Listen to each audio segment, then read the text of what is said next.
Ladies and gentlemen, welcome to the Source Material Comics Podcast. That's right. We have returned. It's me and Mark Radulich bringing a trio of comics your way. I think we discovered this theme in the middle of a show, if I remember correctly. Matthew Rosenberg did Hawkeye, and we hopped on to the wiki to find out that he did a crossover comic that sent you on a road.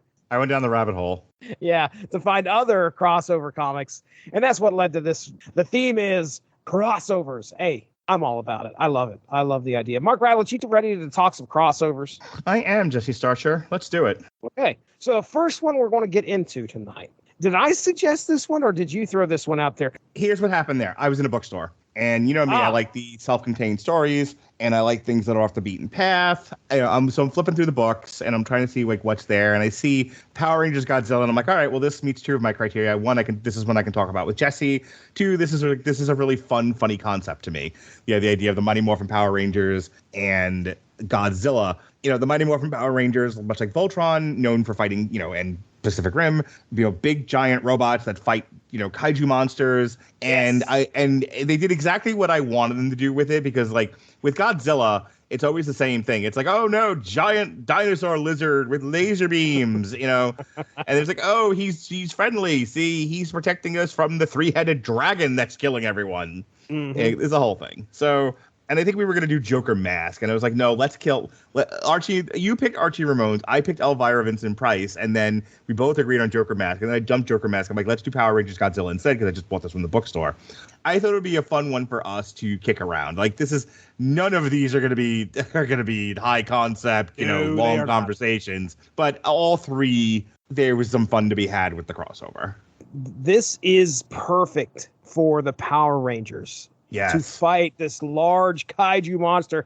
The Power Rangers, I know that it's based off of Super Sentai, which again takes elements from the Godzilla films. You could see that they're clearly influenced by it. So this to me felt perfect. I was like, there are some crossovers out there where two properties come together and you're like, why in the hell is this happening? Right. This is not one of them. This is one that feels like, oh, this should be right at home for these two properties to be interacting. Before we get into the story, I just kind of want to gauge your history with Godzilla first. We'll start with Godzilla, because Godzilla's been around for quite a while.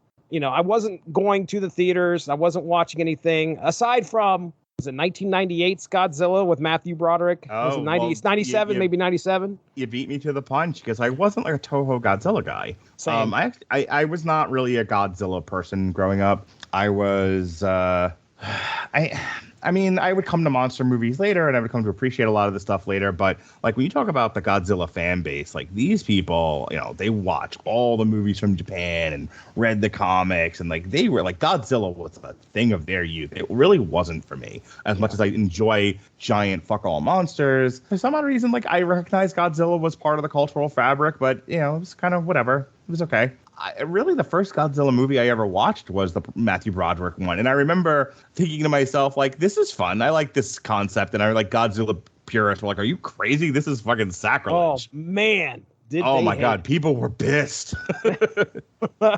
They hated it. Yeah, they were not happy with that movie. And like I get like knowing what I know now about Godzilla after kind of going back and researching and talking to people, like I get why people were pissed about it at the time. Not my Godzilla hashtag.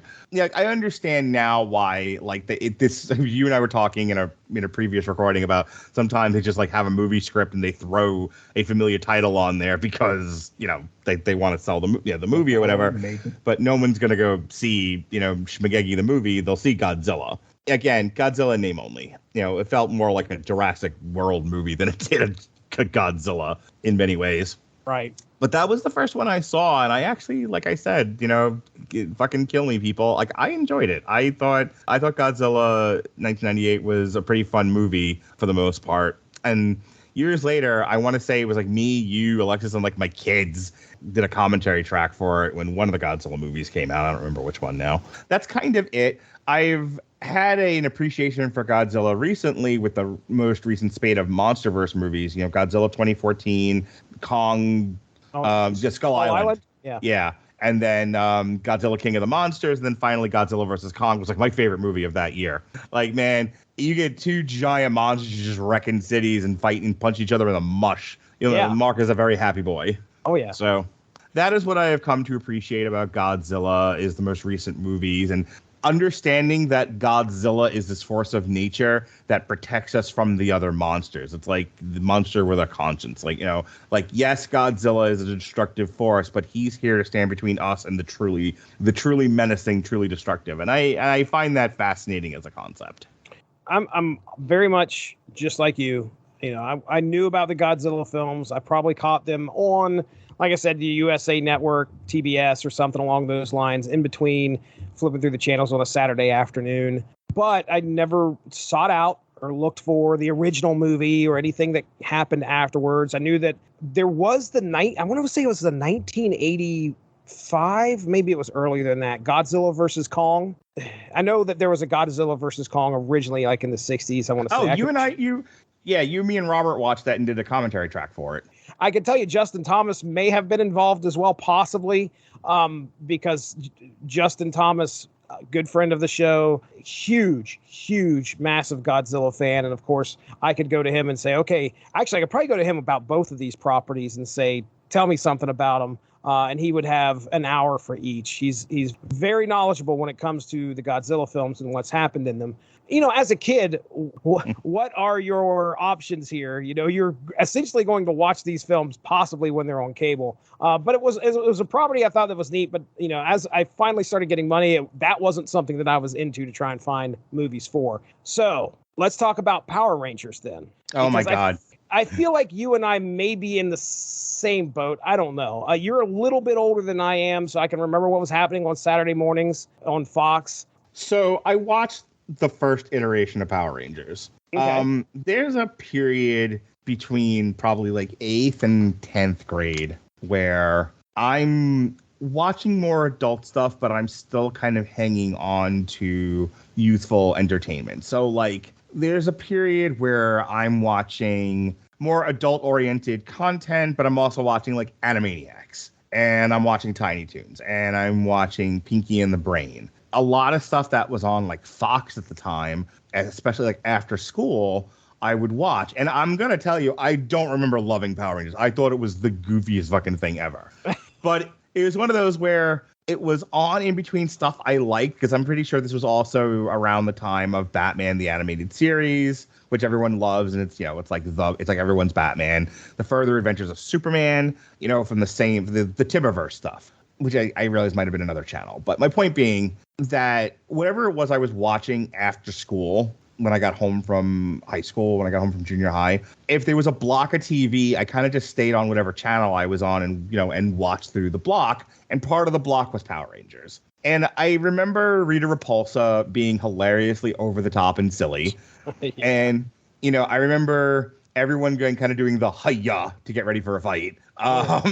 Like, oh no, monsters, and and they would like, hi, and they would get in their fighting stance. I remember it was a lot of, I remember the goofy robot, and then it was the first 5, it was the pink, the yellow, the black, the blue, and I think the Red Ranger. And then they introduced the Green Ranger, and the Green Ranger became the White Ranger, and he was dreamy. And I also remember all the boys being horny for the Pink Ranger, because why wouldn't you? She was a gorgeous girl. So, I remember that much of it. I'm probably just slightly out of the window where Power Rangers would have been truly appealing.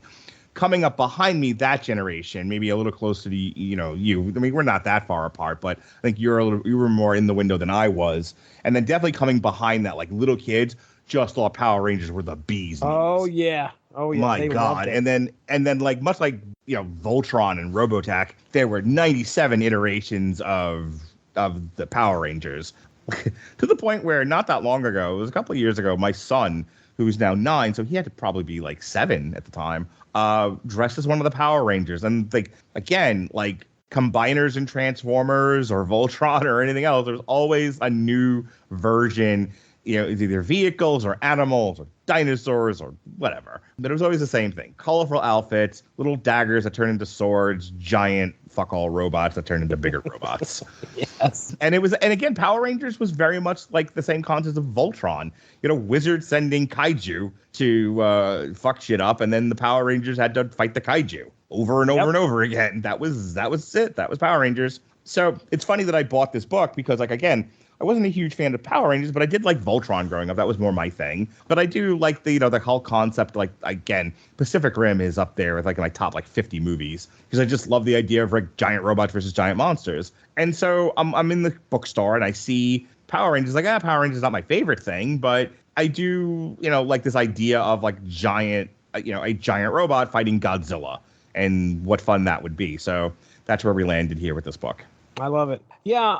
I wanted to see here. I tie Power Rangers with X-Men because I was watching the X-Men animated series in '92, and this was the point you and I have talked in the past, and I've kind of told you about. There was pretty much a blank spot between '93, probably '96, where I didn't really have access to cable, but I could watch Fox, I could watch NBC. ABC came in on a clear day, CBS. So I had all the bunny ear channels, but I remember watching the X-Men cartoon, and for some reason, this tied into that for me. And I would never watch Power Rangers, and I was just like you. This is goofy, this is silly, but man, you're right. It had an incredible fan base. So I've come to learn a lot about the Power Rangers.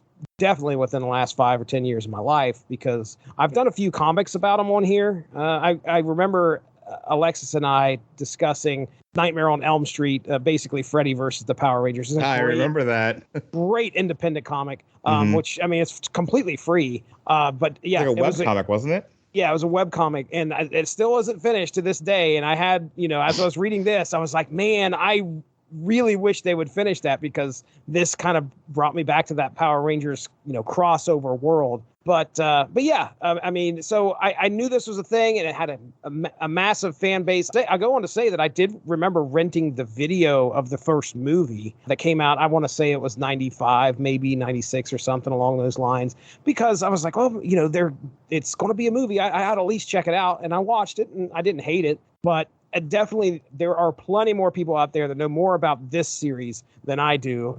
So the good thing is you don't need to know everything into this comic. You just need to know Godzilla is a massive monster. The Power Rangers are here to, I don't know, try and use their Megazords to take care of the monster threat. It's pretty good in that effect. So just real quick, our creative team, Cullen Bunn, wrote this, and and I have talked. Yeah, I was gonna say I've been dying for you to talk about Cullen Bunn, because I feel like we've covered a lot of Cullen Bunn, or at least you have. Yeah. I've been in and out of it. Well, I can't remember. You may have been part of the massive crossover IDW did with all those properties called Revolution. Yeah, we did that. We did that on source material. That was what right. That came like highly recommended by like Hol Marentet, if I remember correctly. Right. I mean, you had the Transformers in there. I wish I could remember all of the G.I. Joe, Rom the Space Knight. Rom the Space Knight. Yeah. I think like Micronauts. Possibly.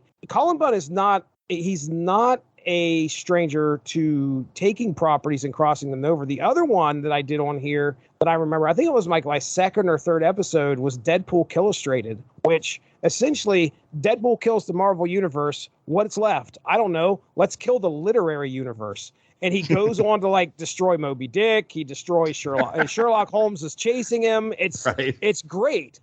So Cullen Bunn's, kind of done a few stories here, taking two properties and mashing them together to see what great story can come out of it. And he's done fairly decent. I didn't mind Revolution. There are some people that didn't really like it, but I thought it was okay. It's a very busy book. You got a lot of shit that has to happen in there. A lot of people got to get their shit in. I mean, my gosh. Well, let me go ahead. I'll jump into the synopsis here. Sit back, grab yourself a Mai Tai. I'm going to go through the whole thing and try and make it as quick as possible. So, okay, in our first two issues, we begin with Rita Repulsa and her minions infiltrating a temple in search of a powerful gem. The Green Ranger Tommy follows them. Rita activates the gem, intending to escape to a new universe without Power Rangers in order to conquer it. Activating the gem, they arrive in a new dimension. However, they find Angel Grove, the home of the Power Rangers, under attack and almost, I would say, pretty well destroyed. I got a question. Did you have ChatGPT write your synopsis? Yes, I did. And Nice. I got in there and I did a little massaging. The girlfriend likes that. Massaged it up a little bit. So they find Angel Grove under attack by two monsters, one of which is obviously Godzilla. The other one's probably a monster. They don't name it, but I'm sure it's something that Justin Thomas will let me know who it is. But not only that, we get these two monsters attacking each other. There's also these UFOs flying overhead, which is definitely, I'm sure that's out of a Godzilla movie, because I recognize some of these. So Rita's team sees these UFOs and transports her team up there onto like this mothership, and they meet Supreme Controller of Planet X. That's who's leading these UFOs. Rita seeks to add Godzilla to her monster army, but the Supreme Controller says, I don't know about that. Not too many people, even us, cannot subdue Godzilla. We've been trying for a little while and it's not working. Meanwhile, the other Power Rangers search for Tommy and are sent by Zordon to the other dimension to assist him as he battles Godzilla with the Dragon Zord. So in order to help out, they transform into the Megazord, and in order to confront Godzilla, Tommy, though, is captured by Goldar and taken to Rita. The Rangers used a power sword against Godzilla, leading to an intense battle, which looks like both of them killing each other, essentially. I mean, Godzilla gets stabbed with the sword, and Megazord gets blasted. Now, Rita sees these two competitors down and convinces the Supreme Controller of Planet X and his Zalians, by the way. I'm just going to call them that. Instead of an A, they have an X in front of their name. So Zalians. But anyway, she convinces them to attack both Godzilla and Megazord while they're down, but Godzilla fights back and retreats to the sea. The Rangers deactivate the Megazord and begin to search for Tommy again, and realize he's on the mothership, and they are able to make their way up there and confront the Zalians for short. But the Zalians, they decide to unleash Gigan, that is a common foe of Godzilla, onto Angel Grove, forcing the Rangers to use the Dinozords to jump off the ship and go face this new threat, leaving Tommy behind. Now, in our third issue, Rita intensifies her spell to try to control Tommy, but he resists her. She explains that she plans to control all the monsters of this reality and her own, and return to her own reality and take it over. Now, as the Megazord faces overwhelming odds, Godzilla returns to the battle. Okay, the Megazord was there fighting Gigan. Godzilla's like, okay, I'm jumping in. And in order to boost Godzilla's strength, the Rangers feed him energy from the Megazord's power sword. Together, Godzilla and Megazord fight the other three enemies, which I think at this time it was Gigan, and I want to say it was Goldar and Scorpina, or whatever her name was, Scorpina. Anyway, Scorponok. Yeah, Scorponok from the Transformers shows up. You guys were not expecting this. It's a headmaster, baby. Oh, no, I'm sorry. Rita sends Scorpina to join the battle, so she wasn't in here, but this makes the situation even more dire for the heroes. Now, in issue 4, Godzilla and the Megazord turn the tide of battle, and the other monsters attack Scorpina. Rita seizes control of the mothership and summons the ultimate Zalian weapon, and that is King Ghidorah, the three-headed, massive beast who shows up and begins to overwhelm Godzilla and the Megazord, draining Godzilla's energy. Tommy finally is able to escape, well, actually with the help of a Zalian who's like, I want you and Rita and everybody out of here so we can take over this world. So he gives him back the power coin, and sure enough, he seeks to save the Rangers and defeat Rita. Rita sends Goldar, Scorpina, and the other monsters to confront Ghidorah. So at this point, Ghidorah's just attacking everything, including the Zalian ship that Rita's on. So she's like, okay, all bets are off. I summon Monster Zero, Ghidorah here, and it's out of control. We need to take control. And she sends monster after monster after monster after this thing to try and take down King Ghidorah. And in the final issue, Rita's monsters and the Megazord attack Ghidorah. Tommy calls on the Dragon Zord to join the battle. Man, it's just beautiful. Godzilla emerges from the sea, grabs Ghidorah and drags it underwater. This allows the Dragon Zord and Megazord to merge. Okay, I didn't see this coming. I assume it happens, but they merge into the Mega Dragon Zord, and then they unleash this powerful blast that defeats Ghidorah with Godzilla's help. Godzilla, still pissed. Godzilla's funny. He's like, okay, we taking that. Who's the next biggest thing around here? Starts to potentially attack the Megazord, but after he gets rid of the Zalian mothership. So he knew that they were bad, gets rid of them, And as it crashes, Rita tries to return to her home dimension, but ends up fracturing the gem that brought her team there, and they become lost in reality. And the Supreme Controller's like, okay, well, let's get back to our home planet, and then Godzilla destroys him before he can leave. So the Power Rangers escape, but they anticipate Rita's return to cause trouble once again. So there you go. It's all 5 issues in one massive synopsis of what happens in Godzilla versus the Mighty Morphin Power Rangers. And I'll just go ahead and start here and say that Freddie Williams II did the art on this, and Andrew Dahlhaus did the colors, and they did a fantastic job. I think this was as far as kaiju destruction goes, this was fun to watch because there was a lot of big boys doing some battle. I appreciated what was on the page. What was your thoughts, Mark? As much as I enjoy doing doing this podcast with you and talking about these fun books, I think sometimes what frustrates me is the same issue that I've had with Alexis with certain TV shows that we've done, where it's like, yeah, this was fun. This is what it was supposed to be. This is exactly what I read it and I was like, I enjoyed reading this. Yep. I wish I had more to say. And I feel bad because it's like, I made you do this. I made you talk about this. And it's like, yeah, it's good. It's fun.